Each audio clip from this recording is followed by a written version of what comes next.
आगरा, नाम सुनते ही ताजमहल याद आता है ना? अगर हाँ तो ठहर जाइए जनाब, यहाँ एक और नायाब चीज है। दीप्ति शर्मा, नाम तो सुना ही होगा और बड़े गर्व से सुना होगा, क्योंकि ताजमहल के शहर से निकली इस भारत की बेटी ने वो कर दिखाया है जो 52 सालों के इतिहास में कभी नहीं हुआ था।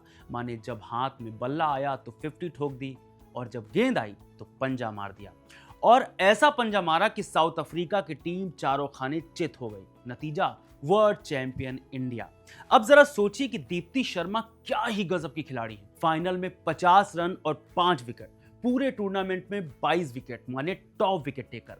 रन भी 215 बनाए हैं। नतीजा, मैन ऑफ द सीरीज। अब ऐसे खिलाड़ी के बारे में मेरे पास तो पर्याप्त शब्द है नहीं। दीप्ति की तारीफ में आप ही कमेंट बॉक्स में कुछ लिख दीजिए। वैसे आज हम जिस चैंपियन दीप्ति शर्मा की इतनी तारीफ कर रहे हैं, उसका जीवन इतना आसान रहा नहीं है। उसने बहुत संघर्षों से खुद को एक क्रिकेटर बनाया और आज देश के लिए खेल रही है। यानी आज के इस वीडियो में हम दीप्ति शर्मा की क्रिकेटिंग जर्नी के बारे में जानेंगे। नमस्कार, मेरा नाम है रविशंकर और आप देख रहे हैं खबर गांव। आगरा में एक इलाका है शाहगंज। यहाँ की अवधपुरी कॉलोनी में दीप्ति पली बढ़ी हैं। उनकी कॉलोनी के एंट्री गेट पर Arjun awardee cricketer Deepti Sharma mark का बोर्ड लगा है, जिससे उनकी मेहनत और कामयाबी का अंदाजा लगाया जा सकता है। मगर क्या आप जानते हैं कि दीप्ति के क्रिकेटर बनने की कहानी किसी बड़े कोचिंग कैंप से शुरू नहीं हुई, बल्कि एक दिन मैदान के बाहर एक साधारण से थ्रो से शुरू हुई। दरअसल हुआ क्या कि दीप्ति के भाई सुमित शर्मा उत्तर प्रदेश के लिए स्टेट लेवल पर क्रिकेट खेलते ही थे। जाहिर है दीप्ति को भी बचपन से क्रिकेट में दिलचस्पी होगी ही। ऐसे में वो अपने भाई को क्रिकेट खेलते देखने जाया करती थी, जबकि उनकी मां मना करती थी। कभी कभार तो दरवाजा बंद कर देती थी। फिर भी दीप्ति किसी तरह छिप छिपाकर बाहर निकल जाती थी और अपने भाई के मैच देखती थी। शाम को लौटने पर वो अपने भाई को मैच की पूरी जानकारी देती थी, जैसे कि कौन सा कैच छूटा और कहां मैच जीता जा सकता था। भाई ने देखा कि दीप्ति को दिलचस्पी है क्रिकेट में, तो उन्होंने माँ बाप से बात की और उन्हें ग्राउंड पर ले गए। ये बात तब की है जब दीप्ति की उम्र महज 7 या 8 साल की रही होगी। एक दिन दीप्ति एकलव्य स्पोर्ट्स कॉम्प्लेक्स की सीढ़ियों पर बैठी थी, जहां उनके भाई प्रैक्टिस कर रहे थे। तभी एक गेंद उनकी तरफ आई। दीप्ति ने बस ऐसे ही उस गेंद को उठाया और बिना कुछ सोचे सीधे स्टंप्स पर थ्रो मार दिया, जो कि डायरेक्ट हिट लगा। यह थ्रो लगभग 40 मीटर दूर मारा गया था। वहां मौजूद पूर्व भारतीय बल्लेबाज हेमलता काला ने जब इतना सटीक और तेज थ्रो देखा तो हैरान रह गई। उन्हें लगा कि इतनी कम उम्र का बच्चा इतनी तेज और सटीक थ्रो कैसे मार सकता है। हेमलता काला ने तुरंत दीप्ति के भाई सुमित से कहा कि इस बच्चे में काफी टैलेंट है। उन्होंने सुमित से कहा कि वो आज लिख कर देती हैं कि दीप्ति एक दिन अपने देश के लिए खेलेगी। भले ही दीप्ति में बहुत टैलेंट था और काला ने उन्हें पहचाना था, मगर दीप्ति का क्रिकेटर बनना इतना आसान नहीं था, क्योंकि दीप्ति एक ऐसे समय में क्रिकेट शुरू कर रही थी जब समाज में महिलाओं के लिए खेल को लेकर कई तरह की बातें होती थी। उनके पड़ोसी और रिश्तेदार उनके माता पिता से कहते थे कि लड़कियों को ऐसे बाहर भेजना ठीक नहीं है। लोग कहते थे कि उन्हें डॉक्टर या इंजीनियर बनना चाहिए और पढ़ाई पर ध्यान देना चाहिए, क्योंकि क्रिकेट पुरुषों का खेल है। लेकिन दीप्ति के पिता भगवान शर्मा ने इन सारी बातों को पूरी तरह से नजरअंदाज किया। दीप्ति की मां सुषमा शर्मा ने उन्हें हमेशा सपोर्ट किया। यहीं पर आपको बता देते हैं कि वर्ल्ड कप फाइनल से पहले दीप्ति की मां ने गजब की बात कही थी। उन्होंने कहा था, मैंने अंदर से उसे मजबूत किया है। जिस वक्त बॉल उसके हाथ में होगी तब खेल देखना आप उसका।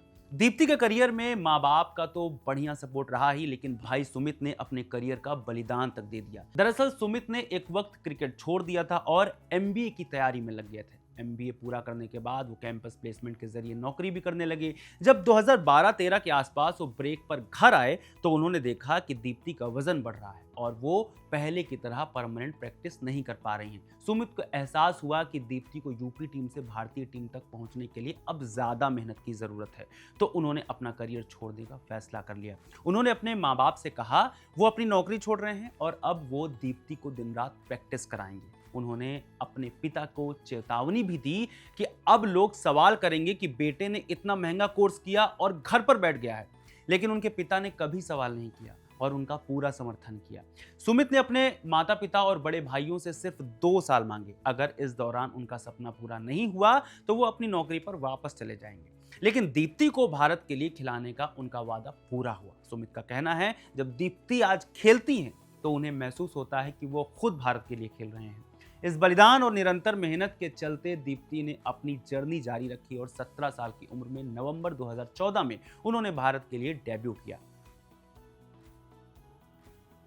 आपको मालूम ही है कि विमेन T20 वर्ल्ड कप 2025 में दीप्ति शर्मा ने कितना जबरदस्त प्रदर्शन किया है, खासकर फाइनल में बल्ले और गेंद दोनों से। यही कारण है कि उन्हें एक ऑल वेदर ऑलराउंडर माना जाता है। दीप्ति ने शुरू में अपने करियर की शुरुआत तेज गेंदबाज के रूप में की थी, लेकिन उनके भाई सुमित ने उन्हें ऑफ स्पिनर बनने की सलाह दी। सुमित को लगता था कि तेज गेंदबाज हर जगह मिल जाते हैं, लेकिन स्पिनर्स कम होते हैं। साथ ही वो दीप्ति को टॉप ऑर्डर में बल्लेबाजी कराना चाहते थे और तेज गेंदबाजी से चोट का खतरा रहता है, जिससे उनकी बैटिंग प्रभावित हो सकती थी। इसलिए उन्होंने फास्ट बॉलिंग से स्पिन में बदलाव किया। उन्होंने घर पर ही स्पिन की प्रैक्टिस शुरू की और ये देखने की कोशिश की कि गेंद में कितना टर्न हो सकता है। भाई की ये सलाह उनके काम आई, क्योंकि ऑलराउंडर बनने से उन्हें टीम इंडिया में आने का सबसे अच्छा रास्ता मिलता। दीप्ति बाएं हाथ की बल्लेबाज हैं और दाएं हाथ से ऑफ ब्रेक बॉलिंग करती हैं।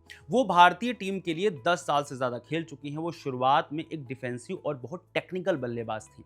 उन्होंने शुरू में फ्रंट फुट डिफेंस से क्रिकेट सीखा। अपने करियर के पहले हाफ में, खासकर वनडे में, वो ज्यादातर टॉप 4 में बैटिंग करती थी। इस दौरान उनका स्ट्राइक रेट 63 के आसपास रहता था, जो कि काफी धीमा माना जाता था। इसी वजह से दूसरे हाफ में उन्हें अक्सर नीचे के क्रम जैसे नंबर 6 पर खिलाया जाने लगा। लेकिन दीप्ति ने समय के साथ अपने खेल में मानसिक बदलाव किया। T20 और 50 ओवर के खेल में अब रक्षात्मक क्रिकेट नहीं चलता, बल्कि रनर बॉल खेलना पड़ता है। उन्होंने पावर हिटिंग पर काम किया। उनका पावर गेम पहले सीमित था। WPL 2023 के पहले सीजन में उनका डॉट बॉल प्रतिशत 49% था और उन्होंने कोई छक्का भी नहीं मारा था। लेकिन 2024 WPL सीजन में उन्होंने अपने पावर गेम को सुधारा। उनका डॉट बॉल प्रतिशत घटकर 32.4 हो गया और उन्होंने 8 छक्के भी लगाए। उन्होंने स्ट्राइक रोटेशन पर भी काम किया, जिससे उनके रन बाउंड्री से नहीं बल्कि विकेट्स के बीच दौड़कर भी बनने लगे। तो उनकी एक बड़ी सुधार थी। WPL 2024 में वो यूपी वॉरियर्स के लिए सबसे ज्यादा रन बनाने वाली खिलाड़ी भी रही। दीप्ति सुरेश रैना को बहुत फॉलो करती हैं और मानती हैं कि उनका बैटिंग स्टाइल उनसे मिलता जुलता है। दीप्ति ने भारत से बाहर भी कई लीग्स खेली हैं, जैसे कि किया सुपर लीग, WBBL और द 100। उन्होंने 2019 में वेस्टर्न स्टॉर्म को खिताब जिताने में मदद की थी। वो मानती हैं कि विदेशी लीग में प्लेयर्स ज़्यादा नहीं सोचते, उन्हें आज़ादी रहती है कि वे कैसे भी खेल सकते हैं और वे प्रेशर को भी ज़्यादा एंजॉय करते हैं। ये सीख उन्होंने अपने गेम में भी डेवलप की है। विदेशी लीग खेलकर बेहतर बनी दीप्ति को WPL में यूपी वॉरियर्स ने 2.6 करोड़ रुपए में खरीदा था। वो इस टीम की कप्तानी भी करती हैं। दीप्ति मानती हैं कि कप्तानी एक अलग चुनौती होती है, क्योंकि आपको अपना प्रदर्शन तो करना ही होता है, साथ ही टीम के बाकी खिलाड़ियों से भी प्रदर्शन निकलवाना होता है। वो चाहती हैं कि टीम के खिलाड़ी ग्राउंड पर उनके बताए प्लान को लागू करें, जिससे उनका काम आसान हो जाता है। एक इंटरव्यू में दीप्ति बताती हैं कि अपनी निजी जिंदगी में वो बहुत धार्मिक है और हनुमान जी की भक्त हैं। उन्होंने अपने बाएं हाथ पर हनुमान जी का टैटू भी बनवाया है। उनका मानना है कि हनुमान जी हमेशा उनके साथ रहते हैं, चाहे वो ग्राउंड पर हो या रूम पर, और कोई भी मुश्किल स्थिति हो वही पार लगाते हैं। टैटू बाएं हाथ पर बनवाने का कारण बताते हुए उन्होंने कहा कि चूंकि वो लेफ्टी बैटर हैं, इसलिए उनका दायां हाथ बॉलिंग के लिए ज्यादा यूज होता है, इसलिए उन्होंने बाएं हाथ पर टैटू बनवाना पसंद किया। बात अगर दीप्ति शर्मा की अचीवमेंट्स की करें तो दीप्ति शर्मा को उनके बेहतरीन खेल के लिए अर्जुन अवार्ड मिल चुका है। जनवरी 2025 में उत्तर प्रदेश के मुख्यमंत्री योगी आदित्यनाथ के एक अच्छे कदम के तहत उन्हें डिप्टी सुपरिटेंडेंट ऑफ पुलिस के पद पर नियुक्त किया गया था। दीप्ति हमेशा से पुलिस अफसर बनना चाहती थी और अब वो क्रिकेट के साथ साथ इस सपने को भी जी रही हैं। कहना गलत नहीं होगा कि दीप्ति ने अपनी मेहनत से मुकाम हासिल किया है। मौजूदा वक्त में वो सबके लिए प्रेरणा है। दीप्ति के परफॉर्मेंस के लिए आप क्या कहना चाहते हैं, कमेंट करके ज़रूर बताएं। खबरगांव को सब्सक्राइब ज़रूर करें। बहुत शुक्रिया।